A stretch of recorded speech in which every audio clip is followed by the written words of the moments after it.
Então, a gente vai começar com algumas definições básicas. Vocês devem lembrar lá do curso de Física 3, ou do curso de Magnetismo. Uma definição básica é o momento de polo magnético, né? Dado um polo norte e sul, ele é definido como uma seta, né, do polo sul para o polo norte. Também as linhas de campo magnético, né?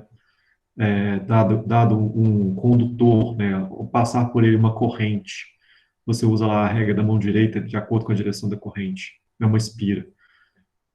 Você tem as linhas de campo magnético, né, ou as linhas de campo magnético, né, devido a um campo magnético, você tem um fluxo magnético B, né. A intensidade de campo magnético gerado por uma bobina é dado por essa relação, né, em que N é o número de espiras, I é a corrente e L é o comprimento, né, da bobina.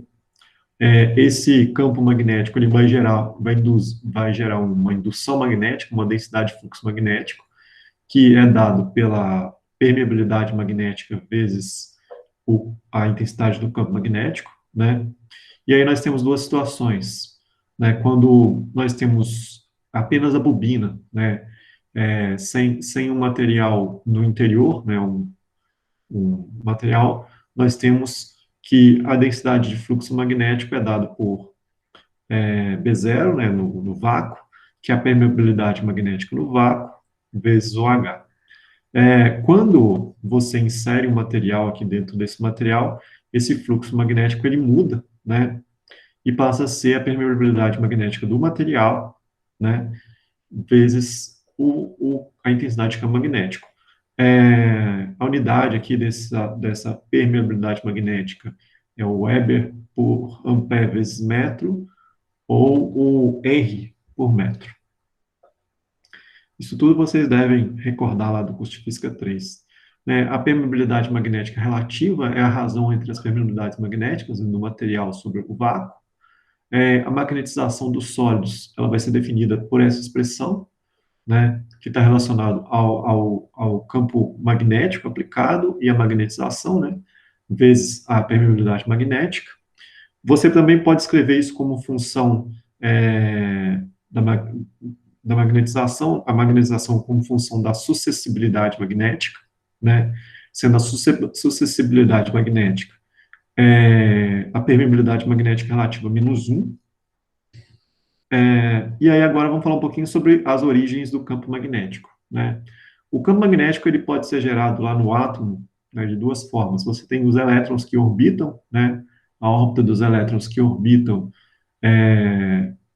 ao redor do átomo, né, o modelo de Bohr lá. E isso você tem, quer dizer, tem carga e movimento, então a geração de campo magnético em menor intensidade, você tem a rotação, né, o spin do elétron, né. Esse spin do elétron, ele vai gerar o magneto de Bohr, né, que é representado aqui por μB, e ele possui magnitude, né, de 9,27 vezes 10 a 24 ampere vezes metro quadrado, né. O momento magnético de spin, ele pode ser positivo ou negativo, né, depende da direção de rotação.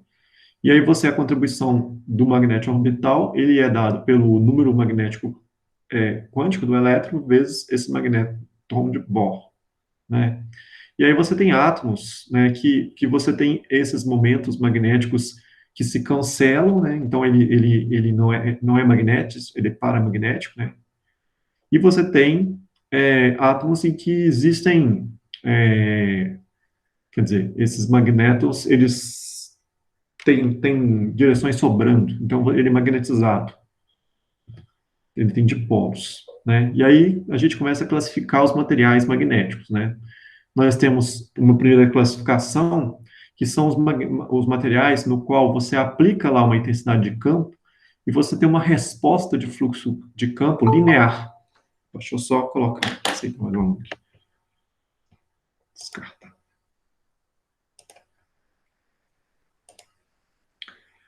Boa noite, Anderson. Vamos lá. Então, voltando aqui, pessoal.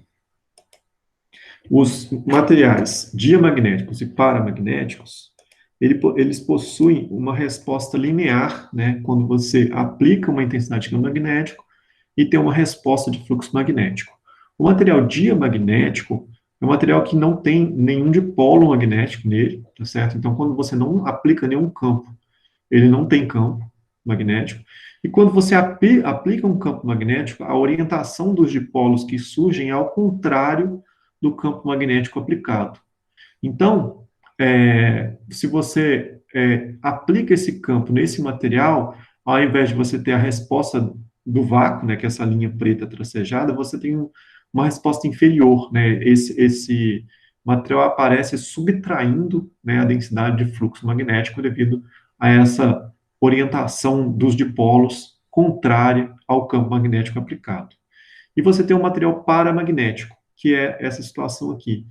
É o material que, quando você tem um campo igual a zero, ele não tem orientação, né, dos dipolos magnéticos, e quando você aplica o campo, ele se orienta parcialmente na direção do campo, né? E aí você tem uma densidade de fluxo maior, né? Então, material paramagnético. Então, tanto o material paramagnético como o diamagnético, ele tem uma resposta linear, né? Nós veremos para frente que os outros materiais eles não têm resposta linear, como o ferromagnetismo, né? O que são ferromagnetismos? São materiais, né, que têm dipolos. Quando você tem um campo magnético igual a zero, ele já tem orientação, né, magnética.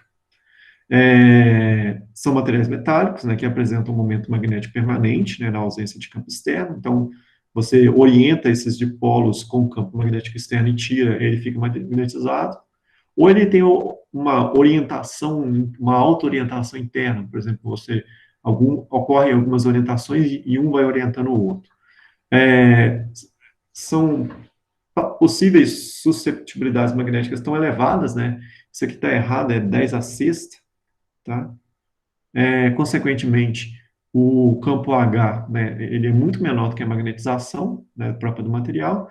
Então, a gente pode aproximar, né, o fluxo magnético por essa relação, né, devido à magnetização com relação à permeabilidade magnética, né, os momentos magnéticos permanentes no material ferromagnético resultam do momento magnético atômico devido aos spins, né, dos elétrons que não se cancelam, né, não são cancelados em consequência da estrutura eletrônica.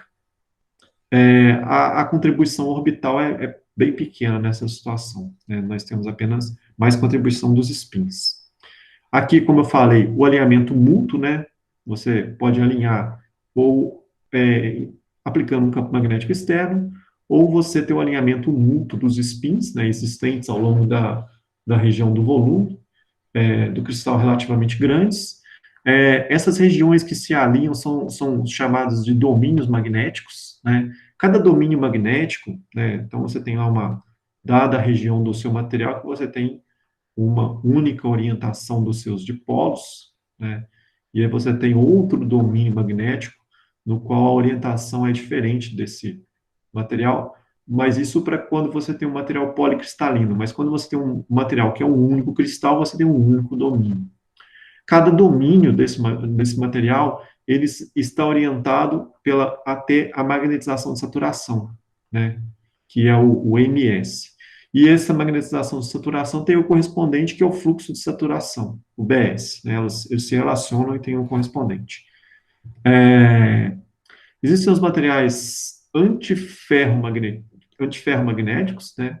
Eles possuem orientações, né? Que cancelam o campo magnético no interior desse material, né? Ocorre em materiais não ferromagnéticos, ocorre o acoplamento magnético entre átomos ou íons adjacentes, né, de forma antiparalela. E aí você consegue o cancelamento do campo magnético. E tem os materiais ferromagnéticos, né?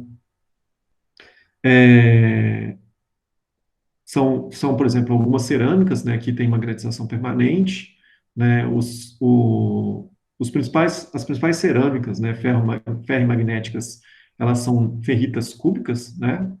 Esse ferrimagnetismo, ele é um pouco inferior ao ferromagnetismo, né, que é um material metálico. Mas é interessante, pois as cerâmicas são materiais isolantes, né? Então, algumas aplicações, por exemplo, em núcleo de transformador, você não quer aquelas correntes parasitas, né, no interior do seu material, do núcleo, né? Então, é interessante usar essa cerâmica porque ela possui uma magnetização elevada, né, e ao mesmo tempo é isolante. E como que você cria essa cerâmica, né? A fórmula química básica é desse jeito aqui, ó. É um óxido de ferro, né, um Fe2O4, e aqui você coloca os seus óxidos, né? Podendo ser um único óxido, né, uma ferrita, ou você pode fazer uma ferrita mista, né?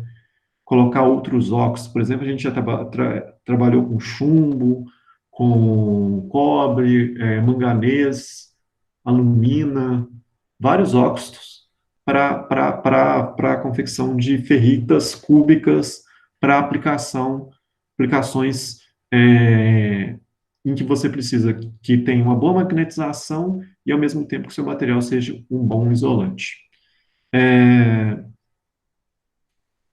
Seguindo, a magnetização ela é altamente influenciada pela temperatura, né, do seu material, né? A 0 Kelvin, a magnetização é máxima, a magnetização de saturação, tá? Ela é máxima. Quando você vai aquecendo, né, o seu material, ele vai diminuindo essa magnetização de saturação. Até chegar, vocês já devem, quem faz bacharelado, deve ter feito termodinâmica lá no livro esqueci o nome do autor, um livrinho amarelo. Ele fala da temperatura de Curie, né? Ele demonstra termodinamicamente essa temperatura. Você chega nessa temperatura, você quebra a sua propriedade magnética do material, né? Então, ele tem propriedades magnéticas até essa temperatura crítica, né? A partir do qual ele perde suas propriedades magnéticas. Você quebra, né? Seus spins, né, que estavam todos orientados, eles se desorientam. E também existe essa temperatura para o antiferromagnetismo, né? E também você quebra o antiferromagnetismo. Só que essa temperatura é chamada de temperatura de Néel. Vamos falar mais um pouquinho sobre os domínios, né?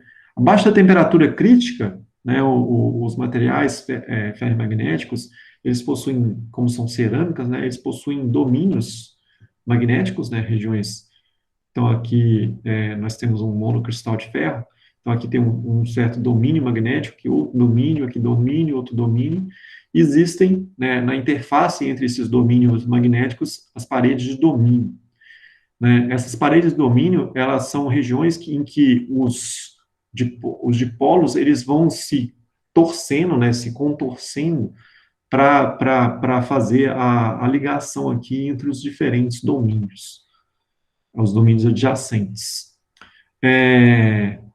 Uma forma de se caracterizar os materiais ferromagnéticos e ferrimagnéticos é através da curva de Sterese, né?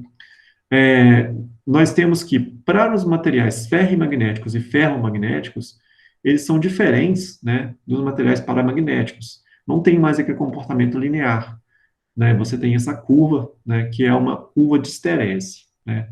É a curva da intensidade magnética com relação à resposta do seu material ao fluxo magnético, né?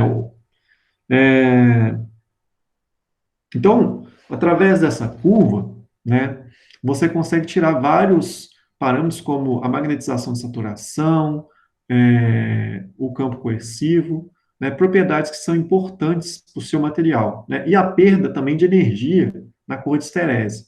Quanto mais larga é essa curva, né, quanto maior a área dessa curva, maior energia você perde, né, no seu material, porque você tem correntes no interior desse material e essas correntes elas são perdidas na forma de calor, né? Depois a gente vai ver que existe uma classificação de acordo com essa curva de Sterese. Como é que funciona? Você começa a sua curva de Sterese aqui, certo? Nesse ponto, você vai aplicando o campo magnético H, certo? E medindo a resposta do fluxo magnético B. Então, o caminho inicial, ele vem por aqui, até você chegar à magnetização de saturação, né? A partir desse ponto, você tem uma constante, né? Então, aqui você tem a sua magnetização de saturação. Então, você agora aplica um campo negativo, né? Vai reduzindo a aplicação de campo magnético, e aí é, você fica, né? Quando você tem um campo magnético aplicado igual a zero, você fica com um campo magnético uma magnetização remanente, né? Um fluxo magnético remanente dentro do seu material. E para levar a densidade de fluxo magnético remanente a zero, você tem que continuar aplicando o campo magnético, só que agora é negativo, certo? E aí você passa por esse ponto que é chamado de campo coercivo, né? Que é o HC. Você continua aplicando um campo negativo, você chega na magnetização de saturação equivalente à magnetização aqui de cima, né? Só que negativo. Você inverte o campo novamente, certo? Você novamente acha o negativo do fluxo remanente, certo?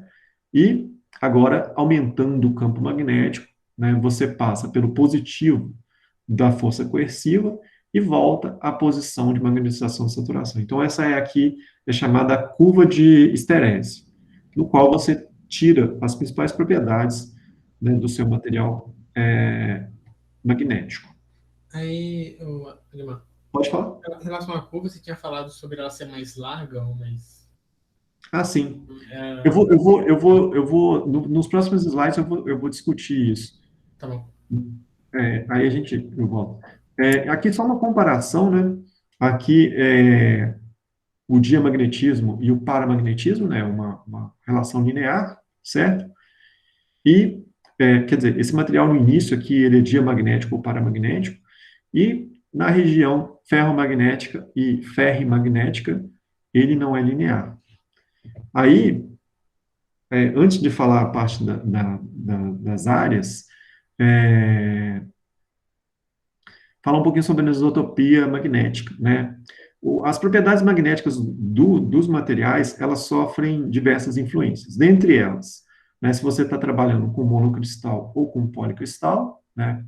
Se você trabalhar com material policristalino, você vai ter vários domínios magnéticos, né, e interface entre os domínios. No monocristal, você tem um único domínio, né? Então, se ele for policristalino, se existe qualquer orientação preferencial dos grãos, né? Se todos os grãos têm uma orientação preferencial, né? A maioria dos grãos tem uma orientação preferencial, né? A presença de poros, né, ou de partículas de uma segunda fase, né, impurezas, e o último fator é a temperatura. Não, a temperatura, né? Se uma tensão mecânica estiver sendo aplicada, do estado de tensão. E a última coisa é a orientação, né, desse material. Alguns materiais, né, mesmo sendo monocristal, ele possui orientação, né, e diferentes orientações ele possui magnetizações diferentes. E aqui tem alguns exemplos, por exemplo, o ferro e o níquel, né, monocristais de ferro e níquel. Por exemplo, o ferro na direção 100, a magnetização de saturação dele está aqui, né? Na direção 110, ela vai aparecer aqui na frente. Na direção 111, ela aparece aqui. Para o níquel, também ela está mudando com relação às direções. Então, a propriedade magnética do material muda com relação à direção cristalina, para monocristais. Agora, aquela pergunta do Anderson, né? Materiais magnéticos, eles são chamados materiais magnéticos duros, né? Os que têm uma curva de esterese com uma grande área aqui no interior, e materiais magnéticos moles, né? Por exemplo, se você quer uma aplicação de uma ferrita para núcleo de transformador, uma aplicação na qual você precisa de uma boa magnetização, uma boa resposta magnética, né? Ao aplicar no campo, você tem um fluxo magnético e, ao mesmo tempo, você precisa de um material isolante, né, e que tenha poucas perdas nessa área no interior aqui, perda devido a calor, você usa um material magnético mole. Por outro lado, se você quer um material com magnetização permanente, né, para aplicar, por exemplo, em ímãs, superímãs, você busca materiais com magnéticos duros, né? Então, aqui, como eu falei, né, você material magnético duro, você tem perda, né? Quando você aplica campo magnético, você tem perda por calor. E não é interessante, né? Você não quer um transformador que aqueça. Algumas propriedades importantes, né, dos magnéticos duros, né, são empregados em ímãs permanentes, que devem apresentar alta resistência à desmagnetização. Em termos de comportamento de esterese, o material magnético duro apresenta elevadas, elevadas remanescências, né, magnetização de remanescência, que é esse ponto aqui, certo? E esse ponto aqui. Coercividade, densidade de fluxo e saturação, né? Assim como baixa permeabilidade inicial e grandes perdas de energia por esterese. Né? As duas características mais importantes, né, em relação às aplicações dos materiais magnéticos são a coercividade, né, o produto de energia designado como esse BH aqui, né, máximo, que é essa região aqui, certo? E esse BH máximo corresponde à área do maior retângulo, fluxo magnético por campo magnético, que pode ser construído dentro do segundo quadrante, né, da curva de esterese. Características, né, dos materiais magnéticos duros convencionais. Né, os materiais magnéticos duros convencionais, eles têm essa área, né, entre 2 e 80 kJ por metro cúbico, certo? Esses materiais incluem os materiais ferromagnéticos, né, como aços, ímãs, ligas de cobre, níquel e ferro, ligas de alumínio, níquel e cobre, e ferritas hexagonais, né, óxido de bário com óxido de ferro, né, e os materiais magnéticos duros de alta energia, né, eles possuem energia maior do que 80 kJ por metro cúbico. Aqui tem uma outra unidade que também é bastante utilizada em magnetismo. Esses materiais são compostos intermediários, né, recentemente desenvolvidos, com uma variação de composição. Vocês devem ver aí comercialmente, né, samário e cobalto, neodímio, ferro e boro. Então, são aqueles superímãs usados em HDs de computador, no qual você precisa de altos campos magnéticos permanentes. O texto termina com algumas informações, por exemplo, coisas que estão caindo um pouco em desuso, né? Por exemplo, drives, né, de disco rígido, né, que você tem o armazenamento de dados, né, através de números binários, né, 1 e 0, né? Isso aqui está sendo substituído, né, por materiais HDs de estado sólido, né? Então, você tem diminuições do padrão de magnetização, né, 1 e 0, correspondente à presença ou ausência de inversões, né. As fitas magnéticas, né, que eram usadas bastante no passado, né, fita cassete, fita de vídeo, cinema, essas coisas. E o texto também fala um pouco sobre a supercondutividade. A supercondutividade, alguns materiais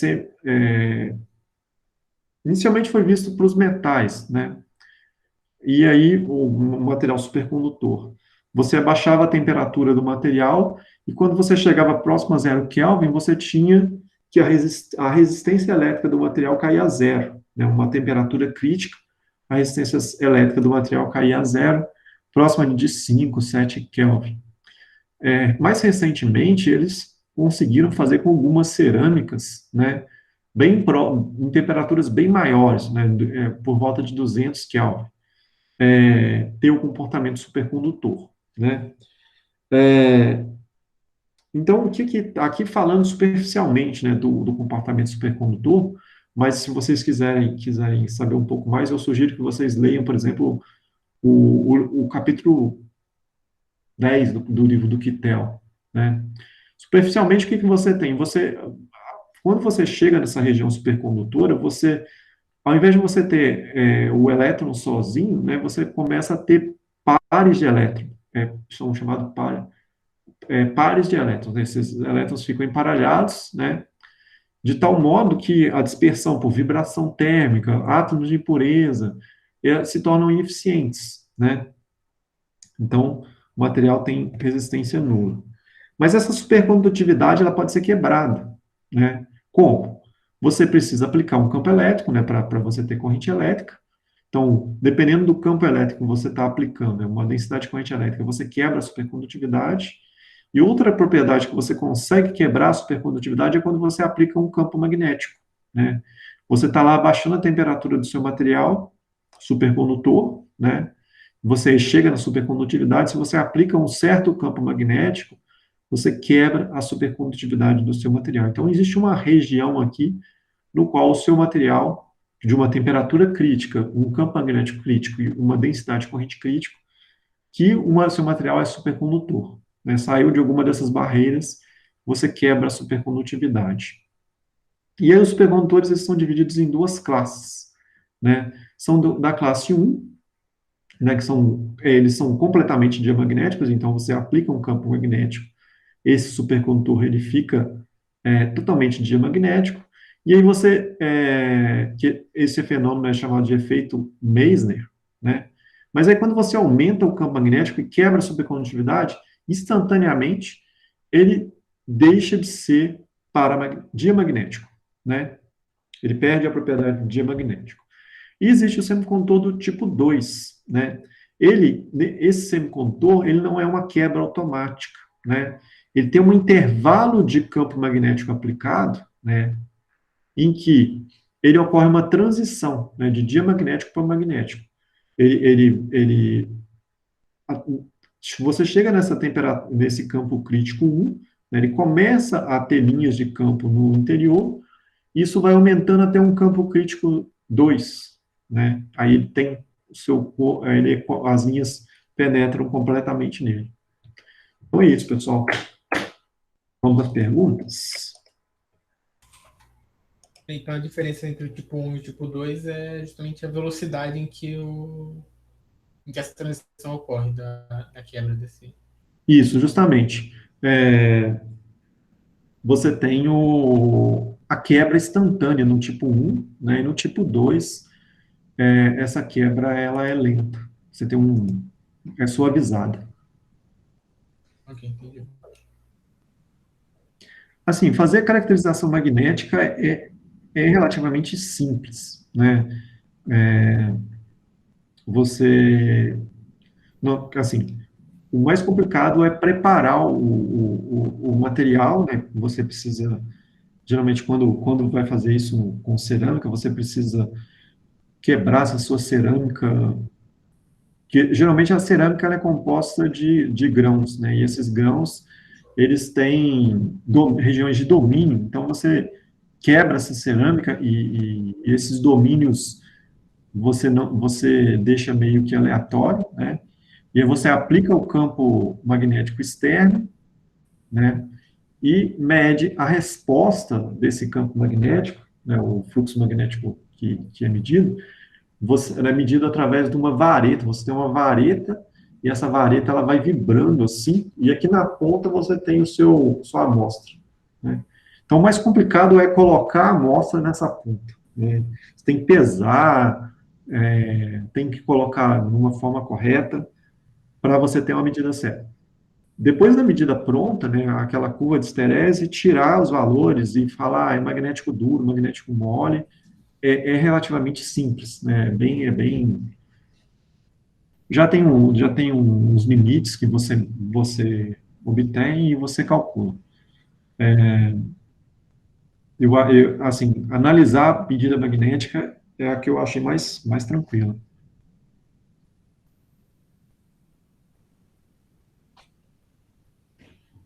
A gente tem um magnetômetro de amostra vibrante, mas ele tá queimado.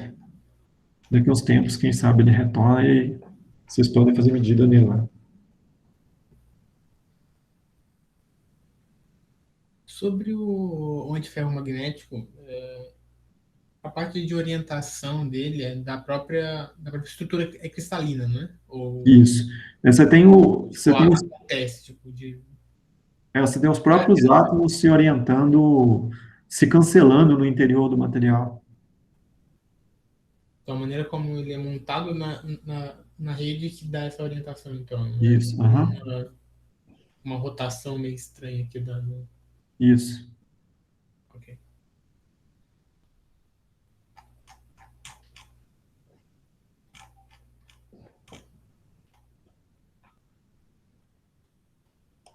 Vou parar a apresentação aqui.